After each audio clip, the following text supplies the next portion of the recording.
It's the Friday night favourite, the dish you can eat without using a knife and fork. And it's Britain's most loved and most popular takeaway. It's fish and chips. But did you know? It was at the beginning of Queen Victoria's reign that fried fish began being sold as leftovers to the working classes at London's Billingsgate market. Alexis Soyer, the celebrity chef of the time, used to eat it with his fingers on the way home from work. When Charles Dickens' Oliver Twist said, "Please sir, can I have some more?" he could easily have been referring to our favourite dish. Dickens mentions a fried fish warehouse in Oliver Twist. During this time, fish would be served with either bread or baked potatoes. It's a north-south divide. Debate and counterclaim surrounds the answer to the question, who opened the first fish and chip shop? Some say it was Jewish immigrant Joseph Malin, who opened one in Cleveland Street in East London. Others say it was entrepreneur John Lees, who sold fish and chips out of a wooden hut at Mossley Market in Lancashire. Fish and chips became popular as a late-night post-pub feast for men before becoming the time-saving midday meal of factory and foundry workers, as well as a payday treat for families at the end of the working week.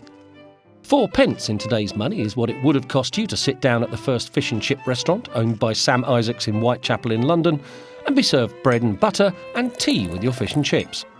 By 1910, there were around 25,000 fish and chip shops in Britain. Did fish and chips help to win the First World War? It was seen as a hot, tasty and morale-boosting meal. Prime Minister Lloyd George's War Cabinet recognised its importance and because of this safeguarded supplies and kept prices low. In the interwar years, 2/3 of the British wet fish caught were used to supply the growing fish and chip industry. The number of fish and chip shops reached its peak at 35,000. Author George Orwell wrote in The Road to Wigan Pier that fish and chips were first among home comforts and kept the masses happy. At this time there was a fish and chip shop on the corner of most streets in the UK, and the dish was becoming a firm favourite for seaside day trippers and holidaymakers. During the Second World War, ministers made sure that fish and chips were one of the few foods that weren't rationed.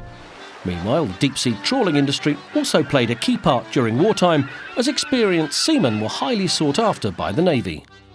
Curry and spice and all things nice, including fish and chips. During the Revolution and social change in the 1960s, takeaway food blended as Chinese and Asian restaurants put their own version of fish and chips on the menu. Wrapped in the day's newspaper, that's how people before the 80s enjoyed their takeaway fish and chips. This ended when it was ruled unsafe for the food to come into contact with newspaper ink. The first Fish and Chip Awards, organised to honour the tastiest and the best in the industry, took place in London. 7 million portions of fish and chips are consumed every week in the UK, 380 million portions a year. There are 8 fish and chip shops to every McDonald's restaurant in the UK, and now the dish has gone global. It's a favourite around the world and a must-have on the bucket list for visitors to the UK.